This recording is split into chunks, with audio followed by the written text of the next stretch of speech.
सवाल हमें दिया गया है, निम्न में से किसका मान इस संख्या के बराबर नहीं है। हमें 4 ऑप्शन दिए। एक ऑप्शन ऐसा है जो इस संख्या के बराबर नहीं है। आपको इस सवाल में 2 बातें ध्यान रखनी है। ये जो आपको 3 पेयर में दिखाई दे रहा है, ये इसके गुणा में नहीं है। इस 3 का मतलब है कि यह घनमूल है। इसी तरीके से ये 6 है, यहाँ पर 2 है, तो ये इसके गुणा में नहीं है। 2 नंबर पर आपको यह बात याद रखनी है कि ये जो ब्रैकेट लगे हुए हैं, ये नीचे तक लगे हुए हैं। इन सब में नीचे तक लगे हुए हैं। तो ब्रैकेट जब नीचे तक लगे हुए होते हैं तो घातों का आपस में गुणा होता है। ये 2 बातें आपको इसमें याद रखनी है।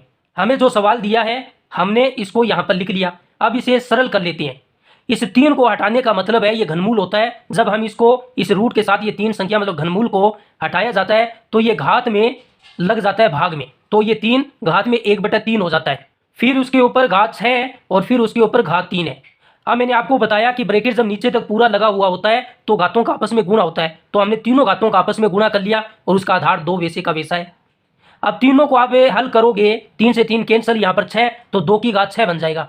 तो जो संख्या हमें दी गई थी वो संख्या 2 की घात 6 के बराबर है। अब हम इन चारों ऑप्शन को सरल करेंगे। पहला ऑप्शन ए हमें दिया है, इसके पेयर में 6 है। इस 6 को हटाएंगे तो 2 की घात 1/6 बन जाएगी। फिर उसकी घात 4 है, फिर उसकी घात 9 है। मैंने कहा घातों का आपस में गुणा होगा, तो घातों का आपस में गुणा कर दीजिए। जब आप गुणा करोगे तो यहाँ पर 6 आएगा, 2 की घात 6 बन जाएगा। हमें जो संख्या दी गई थी वो 2 की घात 6 के बराबर थी। ऑप्शन ए भी 2 की घात 6 के बराबर है, तो ऑप्शन ए तो इसके बराबर है। अब ऑप्शन बी को देखते हैं। इस 2 को हटाएंगे तो ये 1/2 बन जाएगा, उसके घात 6, फिर उसकी घात 2 है। इनका आपस में गुणा करना है क्योंकि ब्रैकेट नीचे तक लगा हुआ है। 2 से 2 कैंसिल आएगा, 2 की घात 6 बन जाएगा, ये भी उसके बराबर है। ऑप्शन नंबर सी को देखते हैं। इस रूट को हटाएंगे तो ये भी 16 की घात 1/2 बन जाएगा, फिर गुणा में उसकी घात 3 है। यहाँ पर आधार 2 में हमने बनाया, यहाँ पर भी आधार 2 में बनाया और यहाँ पर भी आधार 2 में बनाया, तो इसे भी आधार 2 में बनाएंगे। 16 को 2 की घात 4 लिख सकते हैं, फिर उसके गुणा में 1/2, फिर उसके गुणा में 3 है। इसको आप सरल करोगे तो ये भी 2 की घात 6 आएगा।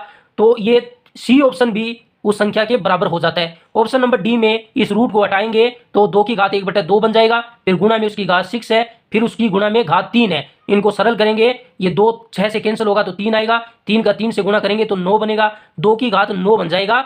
ये सारे 2 की घात 6 थे। ये ऑप्शन नंबर डी 2 की घात 9 है, इसलिए हमारा ऑप्शन डी सही आंसर होगा। हमसे सवाल में पूछा गया था किसके बराबर नहीं है, तो ऑप्शन डी के बराबर नहीं है।